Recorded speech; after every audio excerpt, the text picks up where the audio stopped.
Ça va? Ça va et toi? Oui, très bien. Alors, on va parler un peu de toi. Alors, dis-moi un peu qui tu es et d'où te vient cette passion des animaux. En fait, je suis Paris, déjà.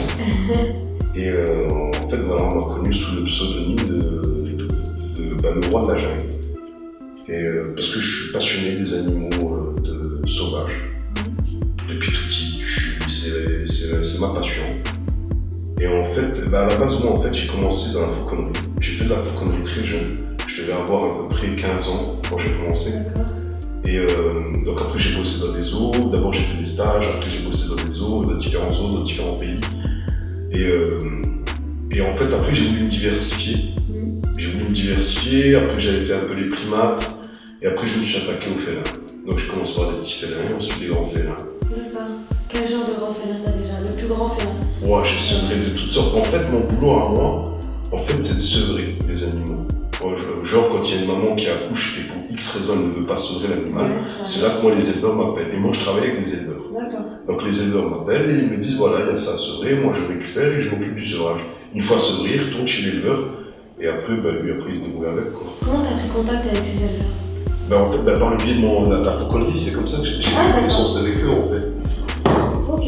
C'est par rapport à ça, en fait, j'ai fait connaissance avec eux. Et voilà. Ok. Et donc tu vis de ça alors aujourd'hui? Pas que de ça, principalement de ça. Après, c'est vrai que là, ça fait un petit mois, j'ai pas bossé dans les zones, dans des choses comme ça. Et je suis sur d'autres projets à l'heure d'aujourd'hui, sur des grands projets à l'heure d'aujourd'hui. Justement, grâce à cette notoriété, on va dire, sur les réseaux sociaux, j'ai eu pas mal de portes qui se sont ouvertes. Et donc après, j'ai eu aussi des contrats, j'ai fait aussi des contrats pour des placements de produits, des choses comme ça. Voilà, je vis de ça en fait. Ok, d'accord. Donc comment on fait pour avoir un animal si on en veut un chez nous par exemple? La personne qui veut un animal comme ça, c'est pas donné à tout le monde en fait. C'est réservé soit à un vétérinaire, soit à un soigneur, soit à un dresseur. Et en fait, après chaque pays est différent sur la législation en fait, de la détention. Mais si on parle de la France, en France, il faut un certificat de capacité en fait. Et pour le passer, déjà, il faut justifier 3 ans d'expérience avec l'animal demandé. Déjà, juste pour passer le certificat de capacité. Donc, il y a un mémoire à préparer, ensuite, il y a une commission qui se fait, et ensuite, il y a un oral qui se fait, et seulement eux, après, ils détermineront si vous êtes apte à avoir ou pas. Ok. Très bien. Et par contre, t'as pas peur de donner envie aux gens d'en avoir, justement? Parce que l'image que tu véhicules, c'est très envie. On m'a déjà fait cette remarque-là, et après moi je fais beaucoup de prévention. Les gens qui me suivent dans les réseaux sociaux, moi je fais beaucoup de prévention. Déjà, tu vois, le but de cette vidéo-là aujourd'hui, c'est déjà aussi pour ça, tu vois. C'est pour faire de la prévention. Et après, oui, il y a toujours, bien sûr que ça donne envie, mais après il y a plein de choses qui sont interdites pour certaines personnes, mais qui donnent envie quand on le voit à la télé. Moi je suis pas là pour ça en fait. Moi, je partage ma passion avec les gens, je fais de la prévention. Après, j'essaie de sensibiliser les gens sur tout ce qui est braconnage, sur tout ce qui est en fait des détentions illégales, comme la lionne, qu'on va en parler après. Et pardon. L'extraction des espèces. Voilà, les extinctions des espèces. Après, il y a un autre grand débat, c'est pour ou contre la captivité, et ça, c'est complètement autre chose. D'accord. Bon, on va rentrer dans le sujet. Non, c'est trop long. D'accord.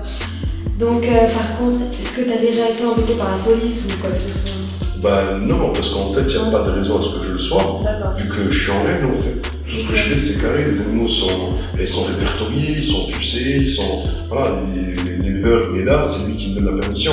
Et puis moi, je suis inscrit aussi dans le pays où je pratique ça. D'accord, ok. Et donc, t'es déjà arrivé d'avoir peur avec certains animaux?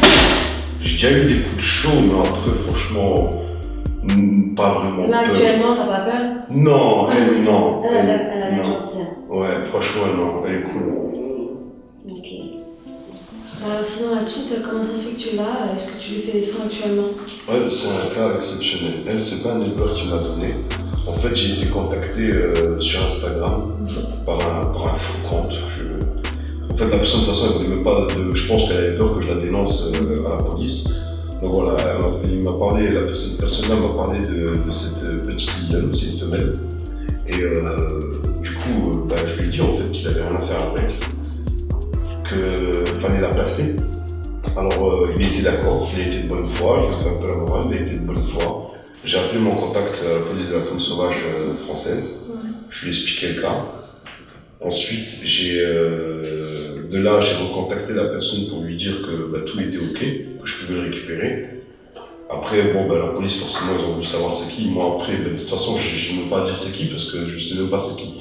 Et puis moi, mon but principal, c'était de sauver l'animal. Le reste, je m'en fous, moi. Et déjà que la personne était de bonne foi pour me le ramener, du coup, on s'est donné rendez-vous à Lyon. Et donc, j'ai été à Lyon. Et voilà, exactement. Donc, j'ai été à Lyon, je l'ai récupéré à Lyon. Et je suis rentré. Puis dès demain, à première heure, je vais la ramener aux zoo. D'accord, super. En tout cas, merci beaucoup Fabien pour cette interview. Merci à toi. Si tu as un message à faire passer à tout le monde, à tous ceux qui te regardent, tu peux y aller. Que les gens arrêtent d'acheter des tigres et des lions. C'est un métier de dresseur, c'est le métier de soigneur. On s'apprend, c'est un vrai métier, il faut être formé. J'ai été formé pendant des années. Et il faut que les gens cessent d'acheter ça. C'est pas un chien, c'est vraiment différent, ça se nourrit différemment, ça grandit différemment, c'est dangereux, c'est très dangereux. Et il faut que les gens ils prennent conscience de ça. C'est pas un effet de mode. Même si oui, moi c'est cool quand je fais des snaps, machin, c'est cool. Mais moi derrière, il y a tout un travail, il y a toute une formation qui a été faite. J'ai travaillé parmi des plus grands dresseurs, parmi des plus grands éleveurs. J'ai été vraiment formé.